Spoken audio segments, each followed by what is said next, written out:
ورحمۃ اللہ وبرکاتہ۔ الحمد للہ نحمده ونستعینه ونستغفره ونؤمن به ونتوکل علیہ ونعوذ باللہ من شرور انفسنا ومن سیئات اعمالنا، من يهده اللہ فلا مضل له ومن يضلل فلا هادی له، واشهد ان لا الہ الا اللہ وحدہ لا شریک له، واشهد ان محمدا عبده ورسوله ارسلہ اللہ تعالی الی کافۃ للناس بشیرا ونذیرا وداعیا الی اللہ باذنہ وسراجا منیرا، صلی اللہ تعالی علیہ وعلی آلہ واصحابہ وبارک وسلم تسلیما کثیرا کثیرا۔ اما بعد فاعوذ باللہ من الشیطان الرجیم، بسم اللہ الرحمن الرحیم، وما توفیقی الا باللہ، صدق اللہ العظیم۔ میرے عزیزوں، بھائیوں، دوستوں، بزرگوں، انسان جو عبادت کرتا ہے یہ اپنے مرضی سے، اپنی چاہت سے نہیں کرتا۔ ہدایت اللہ کا خاص کرم اور احسان ہوتا ہے، جس کو اللہ چاہے ہدایت دے۔ ہدایت کے لیے کسی کی ذاتی کوشش، کسی کی ذاتی وجاہت، کسی کی ذاتی خوبصورتی کام نہیں آتی، بلکہ اللہ جس کو چاہتے ہیں ہدایت دیتے ہیں، اور جس کو اللہ نہیں چاہتے اس کو ہدایت نہیں ملتی، چاہے وہ مکہ کا رہنے والا ہو، خانہ کعبہ کا متولی ہو، حاجیوں کو پانی پلانے والا ہو، حاجیوں کی خدمت کرنے والا ہو، لیکن اللہ اسے ہدایت نہ دینا چاہے تو اس کو ہدایت نہیں ملتی۔ اور جب دور دراز کا رہنے والا ہو لیکن اللہ اس کی ہدایت چاہ لے، اس کو ہدایت ملتی ہے۔ تو جو عبادت ہم اور آپ کر رہے ہیں، یہ عبادت، یہ ریاضت، یہ نیکی، اس میں ہمارا اپنا کوئی کمال نہیں ہے اور نہ ہمارے اپنے طرف سے ہے، یہ صرف اللہ کی توفیق ہے۔ انبیاء علیہ السلام سب سے زیادہ عبادت کرنے والے، سب سے زیادہ اللہ کی ماننے والے، سب سے زیادہ دین کی محنت کرنے والے، ان کی ذمہ داری دین کی محنت اور لوگوں کو دین کی طرف بلانا، یہ انبیاء علیہ السلام کی ذمہ داری، اس پر اللہ نے ان کو مامور فرمایا اور ان کو بھیجا ہے۔ انبیاء علیہ السلام دن بھر محنت فرماتے قوم پر، رات بھر محنت فرماتے اپنے اعمال پر، اللہ کے سامنے رونا، گڑ گڑانا، تل ملانا، اللہ کو منانا کہ اللہ قوم کو ہدایت دے دے، اور دن بھر قوم کے پیچھے پیچھے مارے مارے پھرنا، جہاں پر جو ہے وہاں پر جا کر اس کو دعوت دینا۔ یہ نہیں کہ آ جاؤ بھائی میں نے دعوت دینی ہے، نہیں، جا کر دعوت دینا، کھیت والوں کو کھیت میں جا کر، تجارت والوں کو مارکیٹ میں جا کر، گھر والوں کو گھر میں جا کر دعوت دینا، یہ انبیاء علیہ السلام کا کام، اور انبیاء ساری زندگی کرتے رہے۔ ساری محنت، ساری ریاضت کے بعد قوم کا رویہ آپ سب کے سامنے ہے۔ میں تو تفصیل میں نہیں جانا چاہتا کہ قوم انبیاء علیہ السلام کو پتھر مارے، تکلیفیں پہنچائے، ایذا دے، اس لیے کہ ان کے ذہن میں یہ تھا کہ ہر کام کا بدلہ ہوتا ہے، ہر محنت کی مزدوری ہوتی ہے۔ تو یہ جو ہمیں دعوت دے رہا ہے، پیچھے پیچھے پھر رہا، یہ چاہتا کیا ہے؟ تو انبیاء علیہ السلام صاف اعلان کرتے تھے کہ لا اسألکم علیہ اجرا، یا قوم لا اسألکم علیہ مالا، یا قوم لا اسألکم علیہ اجرا، میری قوم تم سے کچھ نہیں چاہیے، نہ تم سے مال چاہیے اس محنت پر، نہ تم سے کوئی اجر چاہیے، اور یہ جو میں کر رہا ہوں یہ بھی میں اپنی طرف سے نہیں کر رہا ہوں، وما توفیقی الا باللہ، کہ یہ اللہ کی توفیق سے ہی میں کر رہا ہوں، میرا اپنا کوئی کمال نہیں۔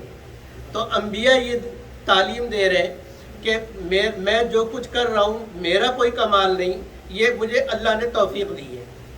تو ہر ایک کو یہ سمجھنا کہ جو کچھ میں کر رہا ہوں کسی پر احسان نہیں کر رہا، اور میرا اپنا ذاتی کمال نہیں ہے، میرا اپنا ذاتی کوئی کمال نہیں، وما توفیقی الا باللہ، جو کچھ کر رہا ہوں اللہ کی توفیق سے کر رہا ہوں. جو عبادت ہو رہی ہے وہ میرے طرف سے نہیں ہو رہی، اللہ کی توفیق سے ہو رہی. اللہ جب چاہے توفیق چھین لے. جب تک اللہ نے توفیق دی اللہ توفیق دے، اور جب اللہ چاہے اللہ چھین لے. تو دینے میں اللہ پابند نہیں توفیق، اور سلب کرنے میں اللہ پابند نہیں کہ کس سے توفیق سلب کر لیں. علماء نے یہ لکھا ہے کہ توفیق سلب ہونے کے اسباب ہیں.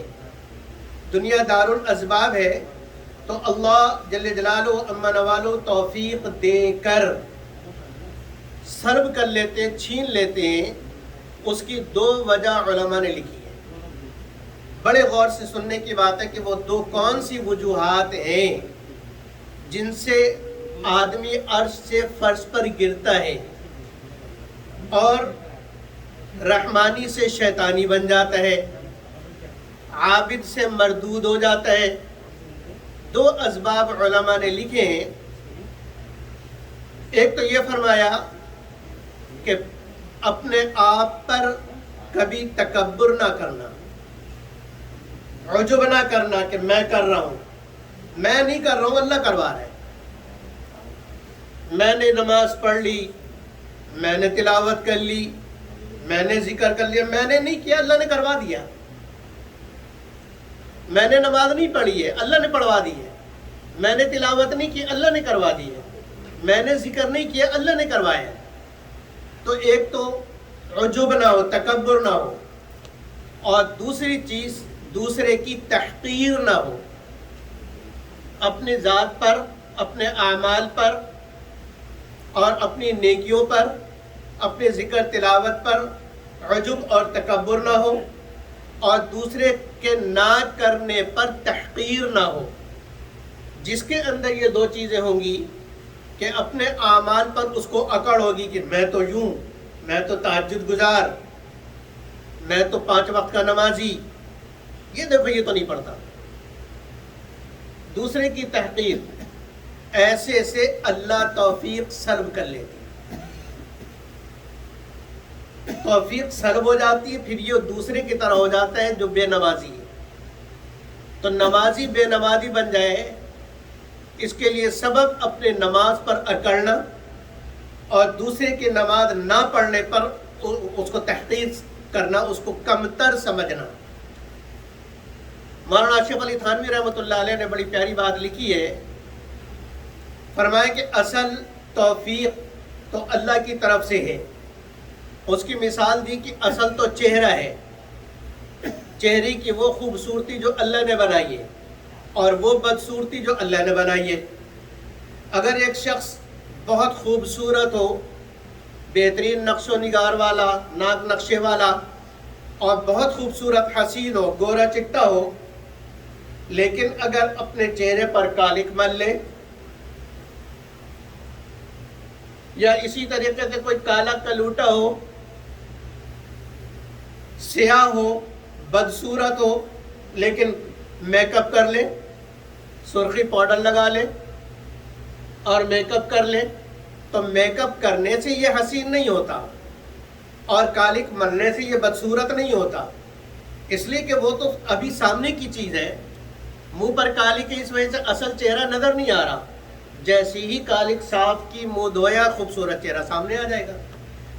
اور گورے پاؤڈر کے ذریعے سے، سرخی پاؤڈر لگا کر جو گورا ہوا اور اس نے اپنے آپ کو خوبصورت بنایا، منہ دھوتے ہی اس کا اصل بدصورت چہرہ سامنے آ جائے گا. فرمایا کہ ایسے ہی ایمان اور کفر ہے کہ جو ایمان کا دعویٰ کر رہے ہیں کہ میں مومن ہوں، میں مسلمان ہوں، میں نمازی ہوں، میں عبادت گزار ہوں، میں یہ اور میں وہ، لیکن اصل ہے کیا وہ اللہ کو معلوم ہے. جیسے ہی یہ چہرہ دھلے گا سامنے آ جائے گا کہ یہ نمازی نہیں، یہ تو کچھ اور ہے. ایسی ایک شخص ابھی نظر آ رہا کہ کچھ نہیں کرتا، چور ہے، ڈاکو ہے، بد عملیوں میں گھرا ہوا ہے، شراب کے نشے میں دھت ہے، دنیا کی ساری برائیاں، ساری گندگی اس کے اندر موجود ہے، لیکن اندر سے وہ تھا خوبصورت، چہرے پہ کالک تھی. اب جیسی وہ کالک دھلی، اندر سے خوبصورت آدمی باہر آ گیا جو نمازی بھی تھا، متقی بھی تھا، پرہیزگار بھی تھا، اللہ کا ولی بھی تھا. اور یہ اللہ دکھاتے ہیں عبرت کے لیے، اس لیے کہ جیسے حدیث میں فرمایا کہ اصل کامیاب السعید من وعد بغیرہ، نیک آدمی، خوش بخت آدمی وہ ہے جو دوسروں کو دیکھ کے عبرت حاصل کرے. اپنے وقتی چیز پر اکڑ، اپنی وقتی چیز پر یہ کرنا کہ میں ہوں، یہ اللہ کو پسند نہیں. اور دوسرا ایسا بیکار، ایسا بدعقل، سمجھ نہیں ہے اس کو، یہ بھی اللہ کو پسند نہیں. اور اللہ رب العزت واقعات ہمارے سامنے لا کر ہمیں سمجھاتے دکھاتے فاعتبروا یا اولی الابصار، عقل والوں عبرت حاصل کرو. ایک واقعہ یاد آیا، بغداد میں ایک بہت بڑے بزرگ تھے، ابو عبداللہ اندلسی، اندلس کے رہنے والے تھے، بہت بڑے بزرگ تھے، اپنے وقت کے سب سے بڑے شیخ تھے، قرآن کے مفسر تھے، 30,000 حدیثیں بمع سند کے ان کو زبانی یاد تھی.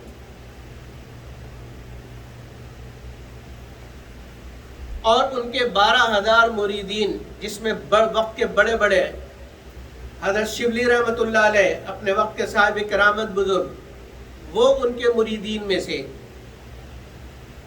ابو عبداللہ اندلسی رحمۃ اللہ علیہ کا بڑا عجیب واقعہ لکھا ہے کہ وہ اپنے مریدین کے ساتھ کسی سفر پر نکلے، ساتھ میں مریدین بھی ہو گئے. سفر پہ چلتے چلتے حضرت شبلی رحمۃ اللہ علیہ اس واقعے کو بیان کرتے ہیں کہ ہمارا قافلہ چلتا رہا، 3 دن تک ہم نے سفر کیا. جیسے اس وقت سفر تھا، یہ 3 سن ہجری کی بات ہے، 30 سن ہجری کی پہلے دور کی بات ہے. اس وقت جیسے سفر ہوگا، 3 دن تک ہم سفر کرتے رہے. اس کے بعد جس گاؤں میں علاقے میں پہنچے، ہمیں پانی کی ضرورت ہوئی تاکہ وضو کرے، نماز پڑھے. اب پانی کے لیے ہم ادھر ادھر پھیل گئے پانی تلاش کرنے کے لیے. ہر جگہ تلاش کیا، پانی کہیں نہ ملے. ایک کنواں تھا، اس کنویں پہ جب ہم پہنچے تو دیکھا کہ وہاں لڑکیاں پانی بھر رہی. شیخ بھی ساتھ تھے، شیخ ابو عبداللہ اندلسی رحمۃ اللہ علیہ، وہ بھی ساتھ تھے.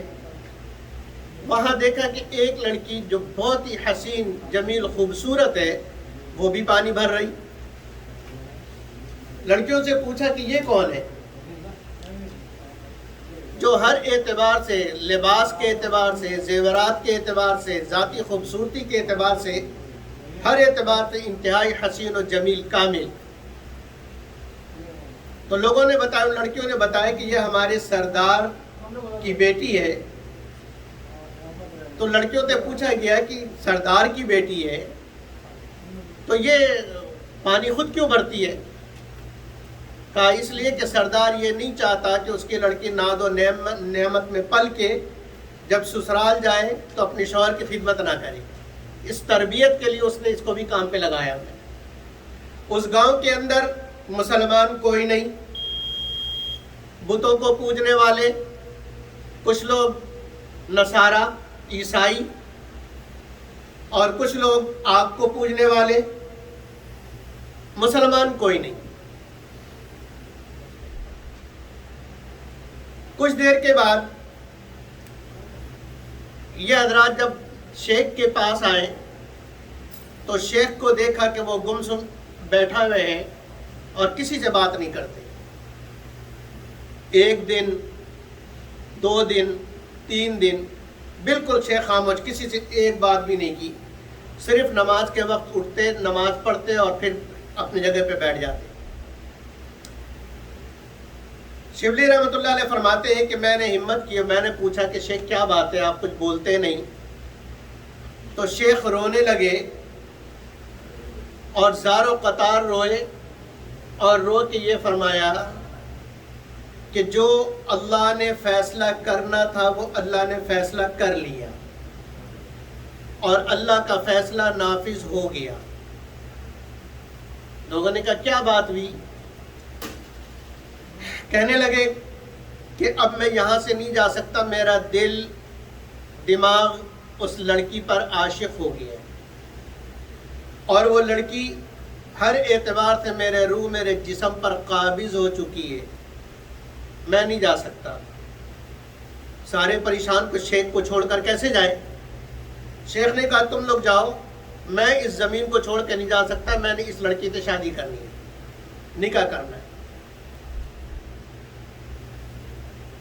فرماتے ہیں کہ کچھ وقت کے بعد ہم نے پھر شیخ کو چھوڑ دیا کہ شیخ تو جانے کا نام نہیں لیتے، ہم واپس آ گئے، لیکن انتہائی غم اور افسوس اور حسرت ہمیں تھی کہ اتنا بڑا شیخ، اس کو کیا ہو گیا؟ ایک لڑکی پہ مر مٹا، ایک لڑکی پہ مر مٹا، بڑے پریشان۔ واپس آئے بغداد تو وہاں لوگ شہر سے باہر آئے ہوئے تھے استقبال کے لیے، شیخ تو موجود نہیں۔ لوگوں کو حال سنایا کہ شیخ تو یوں کہہ کے گمراہ ہو گئے، شیخ گمراہ ہو گئے، اور ساری بات سنائی، سارا واقعہ سنایا۔ لوگوں کو اتنا غم لگا، اتنا غم لگا کہ کچھ مریدین تو اسی غم میں مر گئے، شوق میں۔ اللہ اکبر۔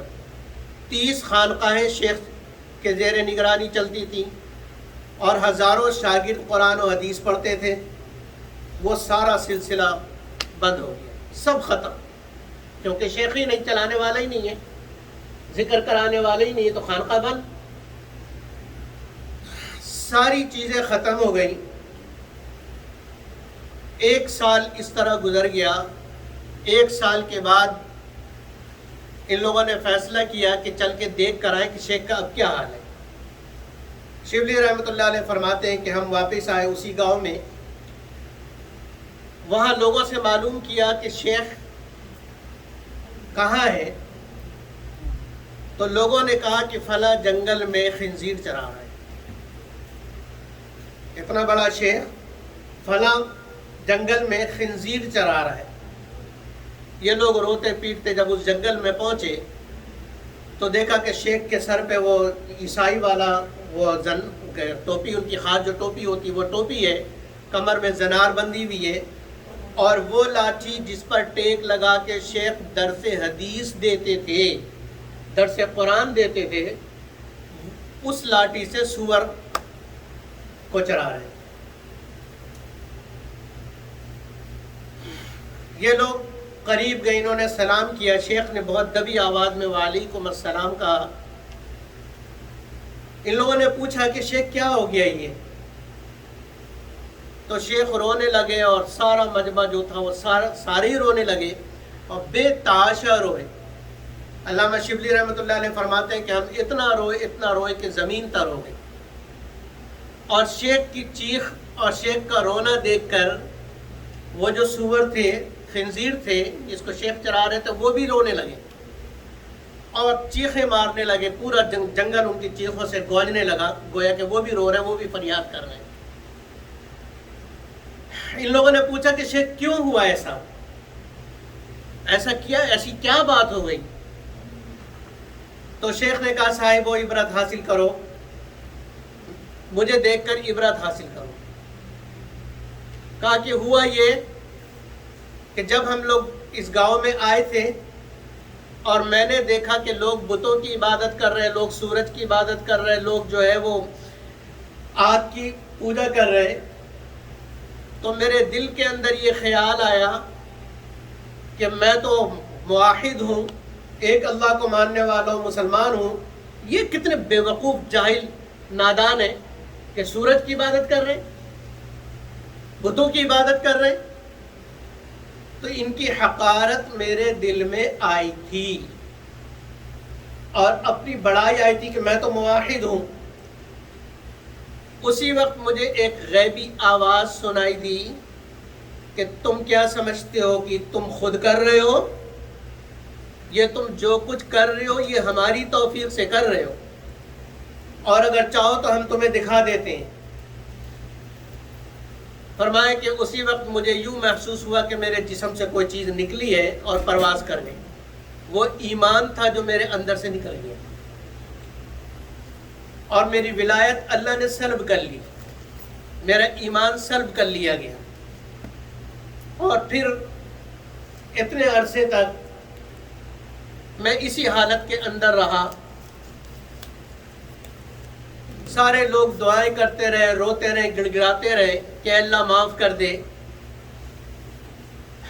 ہمارے شیخ کو واپس کر دے، ان کو دوبارہ ولایت دے دے.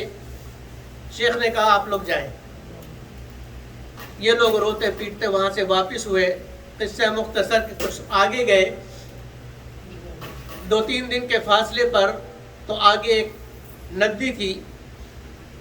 ان لوگوں نے دیکھا کہ ان کے سامنے شیخ دریا سے نہا کے نکل رہے، اور شیخ نے کہا کہ مجھے کپڑا دو. کپڑا لیا، نماز پڑھی، اور پھر فرمایا کہ الحمدللہ آپ لوگوں کی دعاؤں سے اللہ نے مجھے ایمان بھی واپس کر دیا اور اللہ نے ولایت بھی واپس کر دی، اللہ نے دوبارہ دے دی.